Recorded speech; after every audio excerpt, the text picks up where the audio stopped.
Merhaba. Merhaba. Bugün sizlerle ne yapacağız? Mercimek köftesi yapacağız. Peki. Gereken malzemelerimiz biraz çok. Şimdi onları sayalım. 2 bardak mercimek, 4,5 bardak su, 1 bardak ince bulgur, yarım bardak zeytinyağı, 1 adet kuru soğan, 2 diş sarımsak, 1 yemek kaşığı domates salçası, 1 yemek kaşığı biber salçası, 5-6 dal taze soğan, yarım bağ maydanoz, 1 tatlı kaşığı pul biber, 1 çay kaşığı kimyon, 1 çay kaşığı tuz, 1 çay kaşığı karabiber. Şimdi hazırlamaya başlayalım. Mercimeği bu suda haşlayacağız.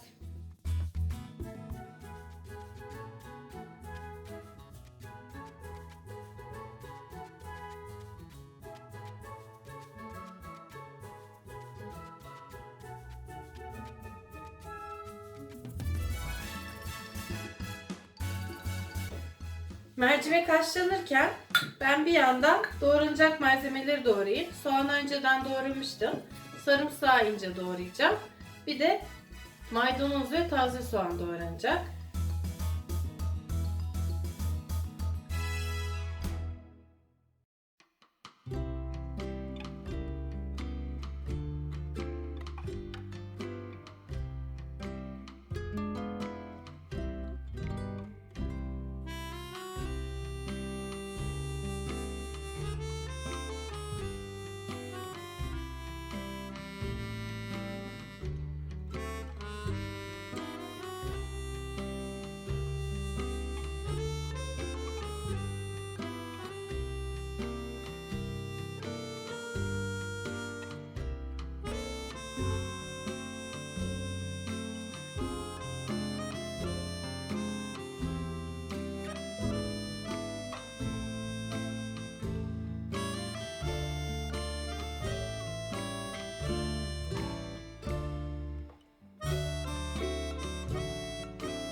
Şimdi ben mercimeği haşlamak üzere ana ocağıma alacağım. Çünkü bu ocakta soğanımı kavuracağım.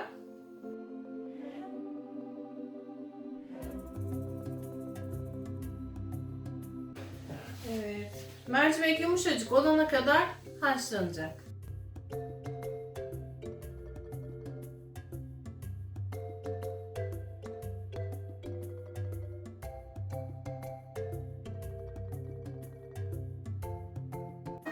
Şimdi zeytinyağında soğanı sarımsağı kavuruyoruz. Soğanlar iyice piştiğinde, iyice öldüğü zaman içerisine salçaları ekleyeceğiz.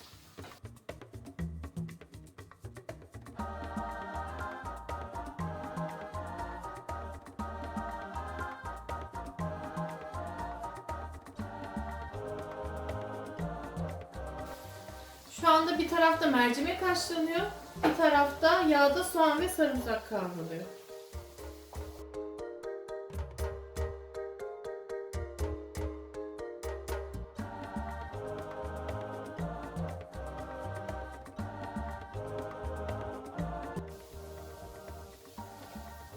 Neyse ben şimdilik biraz gideceğim. Videoda olacağım ama. Teşekkürler Dağhan. Soğanlar iyice öldü, yumuşadı.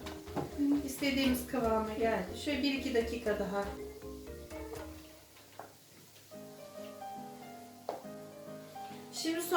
yumuşadı. Bunların içerisine salçaları ekliyorum. Domates ve biber salçası, hatırlarsınız.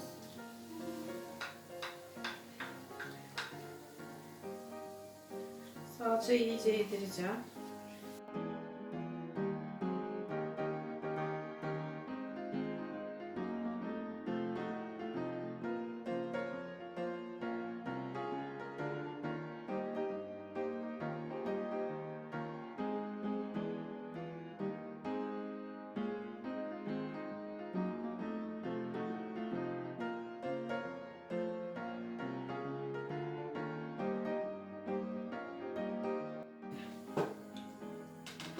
Ben yanında çok güzel bir bölge yaptım. Orada yatıyorum. Yani şu anda kameraya çok yakınım. Sadece gözükmüyorum.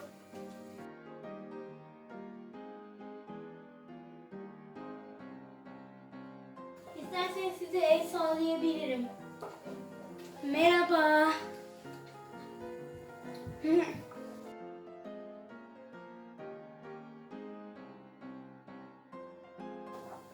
Salçayı da iyice soğana ve yağa yedirmiş oldum.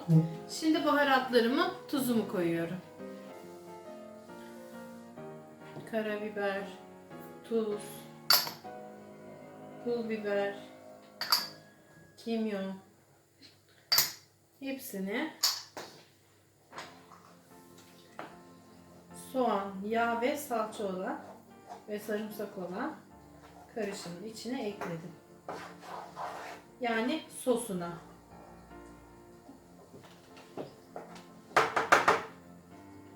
Bütün bu baharatların içine eşit bir şekilde yayıldığından emin olmalıyım ki mercimek köftesini yaptığımda lezzet her yerinde eşit bir şekilde yayılsın.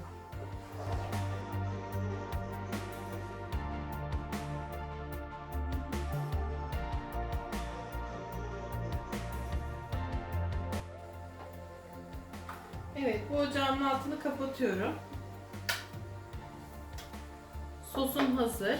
Şimdi mercimeğimle ilgilenmeye gidiyorum.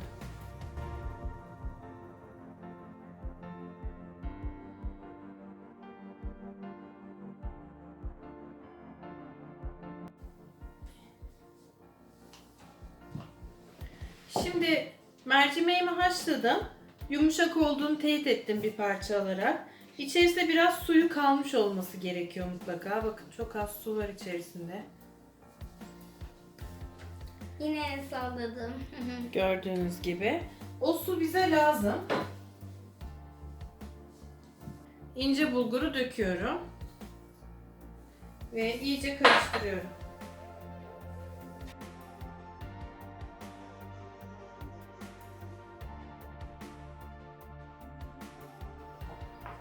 Bulguru, mercimek ve artan suyuyla iyice karıştırdım.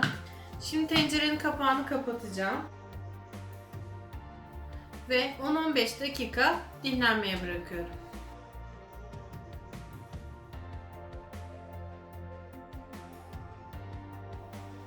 Bulgur ve mercimek karışımı 15 dakika dinlendi ve içerisine koyduğum bulgur içinde artan suyla bir güzel şişti. Şu an çok güzel bir kıvama geldi. Şimdi ayrı geniş bir kaba önce hazırladığım sosu koyuyorum.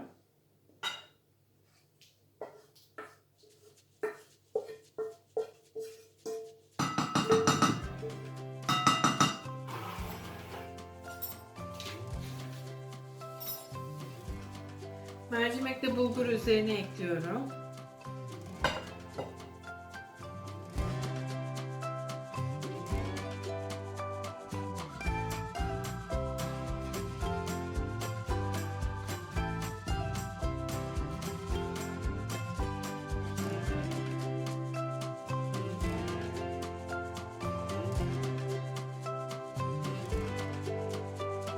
İnce doğradığımız maydanozu ve taze soğanı da ekliyorum ve bir güzel yoğuruyorum. İyice yoğuruyorum. Yalnız yoğurmaya başlamadan önce şuraya servis tabağımı da koyayım. Bu tabak güzel. Şimdi güzelce yoğuruyorum.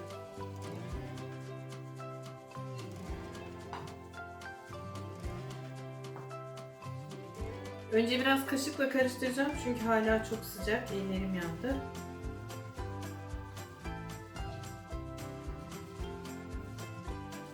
Şimdi bu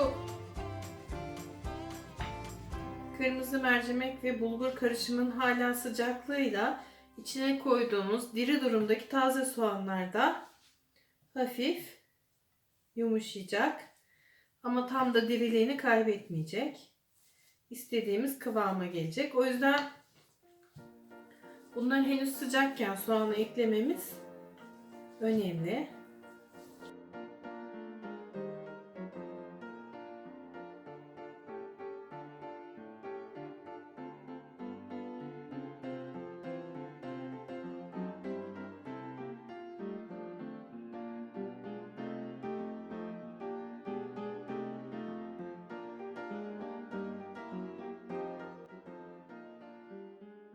Şimdi yoğurma işlemi daha güzel olsun diye biraz da ellerimle yoğuracağım.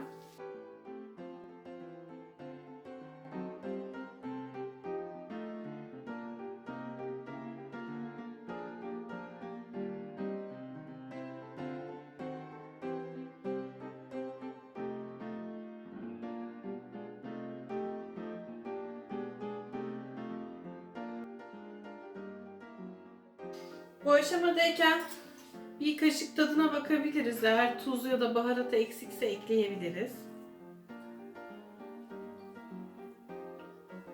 Bence iyi, gerek yok. Nasıl yapıyoruz? Elimize bir miktar alıyoruz. Şöyle sıkıyoruz.